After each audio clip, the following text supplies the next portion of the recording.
The lights of Gotham aren't flickering out because of a power failure. They're disappearing behind a massive concrete quarantine wall. The Harran Virus has breached the city limits, hitting a population far denser and taller than Harran ever was. But we aren't just watching a zombie apocalypse. We're dropping the fully upgraded Arkham Knight version of Batman into the middle of a dying light nightmare. Can WayneTech gadgets and peak human conditioning survive biology that defies evolution? The sun is already dipping below the horizon, casting long shadows over the gargoyles. Let's see if the bat can survive the night. Section 1. Sunset in the Viral Rush.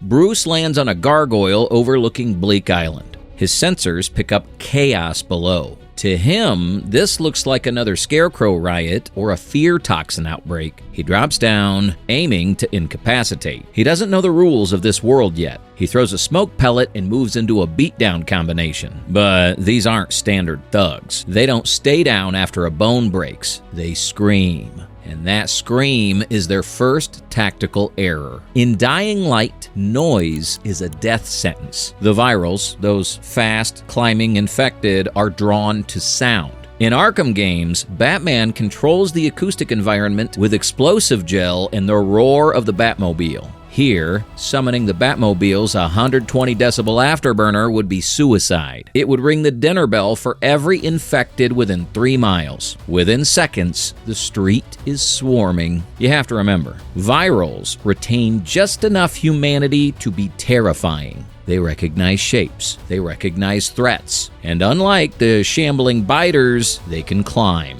When Batman deploys explosive gel to clear a path, the blast wave doesn't just kill the immediate threats, it echoes off the canyon-like walls of Gotham. That sound travels further here than in the slums of Harran.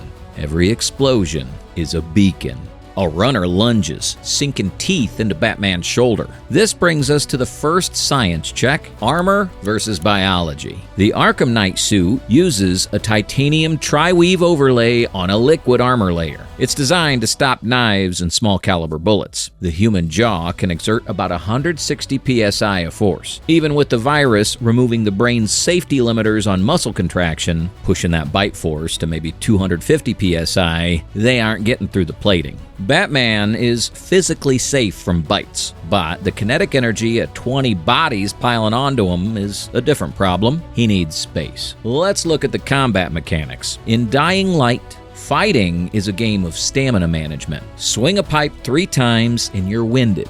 Batman operates on the free flow system. He doesn't get tired, he gets faster. His reaction times are peak human, aided by suit servos. Against a standard viral, which moves with the speed of an Olympic sprinter but the coordination of a rabid animal, Batman has the advantage. He engages 3 targets simultaneously, countering their erratic movements with precise strikes. But the sheer density of the horde forces a retreat. He can't punch physics. When 100 bodies press forward, mass wins. He triggers detective mode. The screen washes in blue, highlighting skeletons and nervous systems. This is the turning point. Usually, he sees fear spikes and conscious thought patterns. Here, nothing. The frontal lobes are dark. The scan confirms these subjects have 0 higher brain function. They are biologically dead.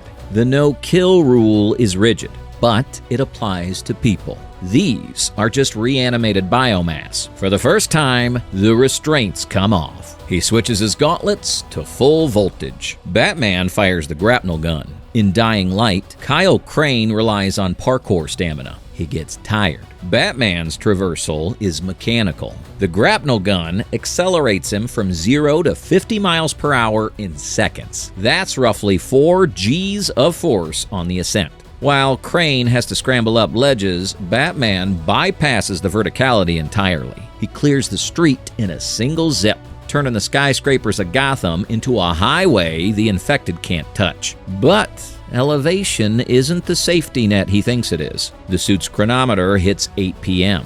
The ambient light vanishes. The standard infected on a street below stop moving aimlessly and look up. Then, a sound cuts through the wind. A screech that doesn't sound human or animal. It's a volatile, and it's not on the street. it's climbing the building right next to him. Section 2. The Volatile Hunt. The atmosphere shifts instantly. In the Arkham games, the night is your ally. Shadows are safety. But in Dying Light, the night is an entity itself, and it's hungry. Batman is used to being the apex predator, the monster that criminals fear. But looking at the creature crouching on the parapet across from him, the power dynamic flips. This isn't a thug with a baseball bat, it's a volatile. An alpha predator designed by nature's absolute worst impulses. Batman retreats to a gargoyle, his standard predator starting position. Usually, enemies eventually lose track of you if you break line of sight, but volatiles operate on a different sensory spectrum. They don't just see, they smell. The suit filters toxins, but it doesn't mask the thermal signature or the sweat of a man who's been fighting for hours. The volatile snaps its head directly toward the gargoyle. Stealth is broken before it begins. He tests the defenses. A remote-controlled batarang flies at 80 miles per hour toward the creature's chest. In Arkham Knight, this knocks the wind out of a mercenary.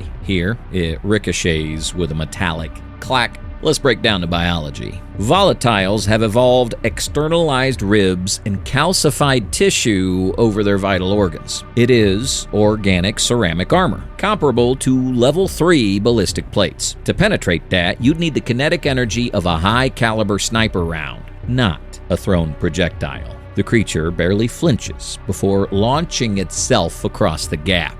Batman dives. This is where the physics of the cape come into play. The memory cloth cape rigidifies into a glider, giving him a glide ratio of roughly 3-to-1. For every 3 feet he travels forward, he drops 1 foot. He hits terminal velocity in a dive, then pulls up to soar between the buildings. Usually, this leaves enemies on the ground, but volatiles are pursuit hunters. We've seen them keep pace with a buggy driving 40 miles per hour off-road. They don't glide, they leap with explosive muscular force that defies standard gravity, latching onto walls and sprinting horizontally. The math is terrifying.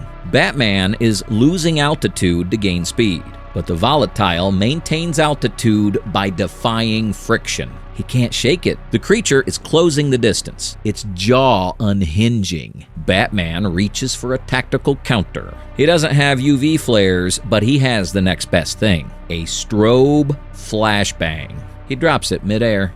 Bang! The magnesium flare burns at 3,000 degrees Kelvin, emitting a blinding white light. The effect on the volatile is immediate and catastrophic. It screams, shielding its face, skin blistering instantly. Why? The Harran Virus in its advanced stage is extremely photosensitive to ultraviolet radiation. In the real world, UV light destroys DNA bonds. For a creature whose cells are constantly rapidly dividing, UV radiation is like throwing a wrench into a spinning engine. The flashbang doesn't just blind it, it essentially gives the monster a full-body sunburn in a microsecond. Batman lands on a balcony, his analytical mind racing. He taps the side of his cowl. Detective mode is usually passive, reading heat and heartbeats, but he can recalibrate the optical sensors to filter for UV reflectivity. He looks back at the writhing monster. Through the new filter, the volatile glows like a Christmas tree. He's found the weakness.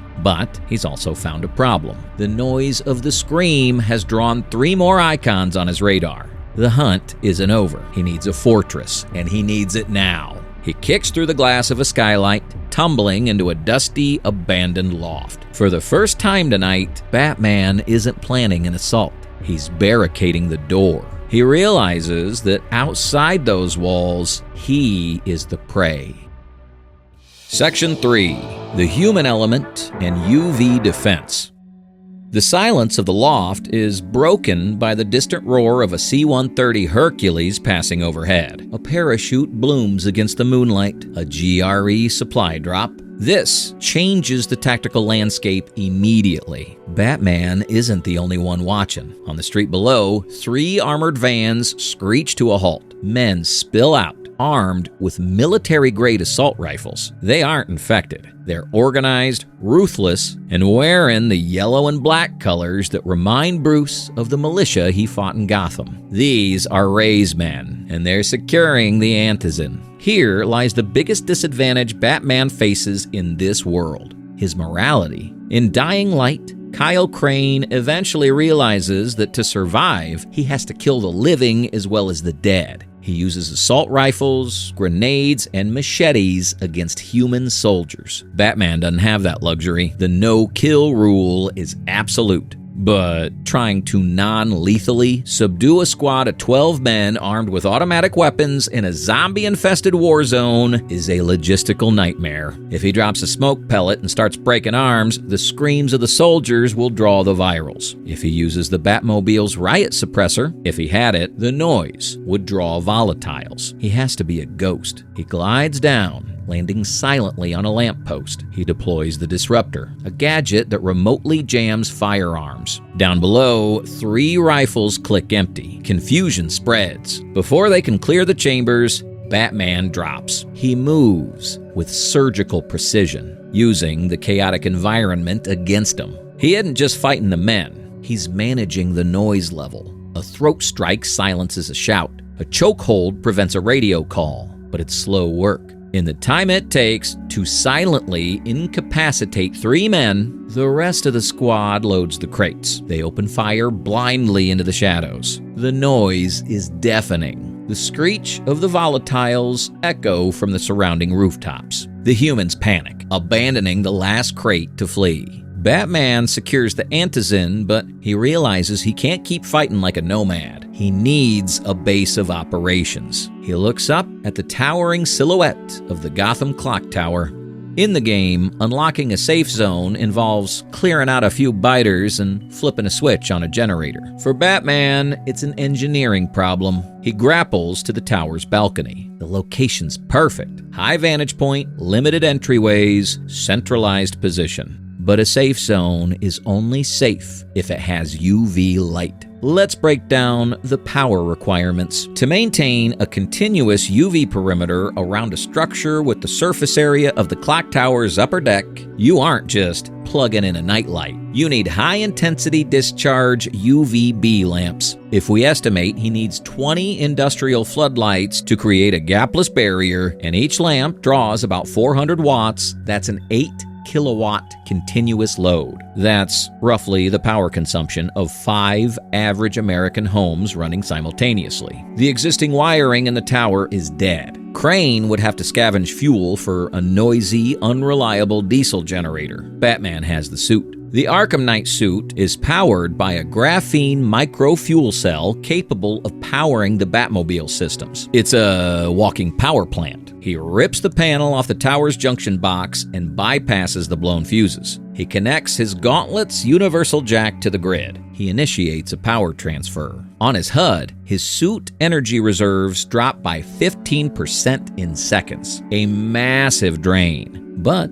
it's enough to jumpstart the grid. The floodlights flicker, buzz, and then roar to life. A curtain of purple, ultraviolet light washes over the balcony. A volatile that'd been climbing the masonry screams as it hits the light barrier, its skin smoking as it falls back into the darkness. The safe zone is green. Batman steps inside the tower, finally able to lower his guard. He sets the Antizin viral on the table. It's a treatment, not a cure. He needs something better. He begins unpacking his portable forensic equipment when his cowl intercepts a localized radio frequency. It's not the GRE. It's a localized encrypted signal bouncing from the slums. Someone is talking about a protein synthesizer. Someone thinks they found a way to reverse the symptoms. And for the world's greatest detective, that signal is the only lead that matters. Section 4. The Science of the Cure. Now the real work begins. Kyle Crane spends his nights chasing Antizin drops, essentially treating the symptoms of a dying city. Bruce Wayne attacks the source. He turns the dusty clock tower into a forward-operating biolab, linking portable WayneTech analyzers to the suit's mainframe. He takes the tissue samples from his earlier encounters, blood from the vial, skin from the volatile, and slides them into a mass spectrometer. The science here is terrifyingly familiar to him. The Harran virus behaves like a hyper-aggressive rabies strain, attacking the central nervous system. But the rapid muscle growth and bone calcification mirror the Titan formula he cured in Arkham Asylum. He realizes he doesn't need to beg the GRE for medicine. He needs to synthesize a protein stabilizer. He codes a molecular patch, but running the protein folding simulation requires exaflops of processing power. He has to route the calculation to the Batcave's supercomputer and stream the results back through the suit's antenna. This is a gamble. The data transmission requires boosting the tower's signal gain to maximum. The equipment starts to whine with high-frequency electronic noise, and the heat sinks flare up on the thermal imaging. The suit's heat exchangers open up, venting superheated air into the cool night. This thermal bloom, combined with the electronic whine, makes the tower the most interesting thing in the city to the infected hive mind. In the silent, acoustic landscape of Harran, he hasn't just turned on a computer, he's rung a dinner bell. The radar turns solid red. It's not just a few virals this time. The rhythmic thumping on the street signals a demolisher. The floor shakes as the massive infected slams into the building's foundation. This is a classic King of the Hill scenario. Batman has to defend the stationary terminal while the upload bar crawls towards 100%. The synthesis isn't just data, it's a physical fabrication process. The machine is printing the chemical compound, and if it's jostled, the batch is ruined. The stakes are absolute. The demolisher smashes through the roof access, throwing a chunk of concrete that pulverizes a stone pillar. It roars, a sound that shakes dust from the rafters. In dying light, you dodge these guys. Batman stands his ground. This thing is a biological tank, reinforced plating and enough strength to throw sedans. Standard strikes are useless against that mass. Batman switches to the remote electrical charge. He fires a high-voltage negative polarity bolt into the beast. The electricity bypasses the armor, causing the demolisher's muscles to contract involuntarily, locking it in a seizure. But he can't focus on the tank. Virals are pouring through the shattered windows, screeching as they scramble over the equipment. Batman deploys freeze blast grenades. In the game, freezing enemies is a crowd control mechanism. Here, the rapid thermal shock drops the temperature to near absolute zero, shattering the infected tissue like glass and sealing the windows with temporary walls of ice. He is a whirlwind of titanium and tech, protecting the glowing terminal as the demolisher breaks free of the stun. The upload hits 99%. The monster charges, lowering its shoulder for a kill shot. Batman dives, spraying explosive gel on the floor in a single motion. He detonates it, collapsing the floor structure beneath the beast just as the console chimes completion. The first rays of sunlight cut across the horizon, hitting the tower. The UV radiation acts like a physical barrier, burning the remaining virals as they flee into the shadows. Batman stands amidst the wreckage of the loft, holding a single vial of synthesized blue liquid. Here is the verdict. Kyle Crane is a survivor who adapts to the environment. Batman is a force of nature who conquers it. With his armor, he survives the night. With his mind, he saves the human race. If you think the infected could crack the Iron Man suit, hit that like button, subscribe for more breakdowns, and tell us in the comments which hero drops into the quarantine zone next.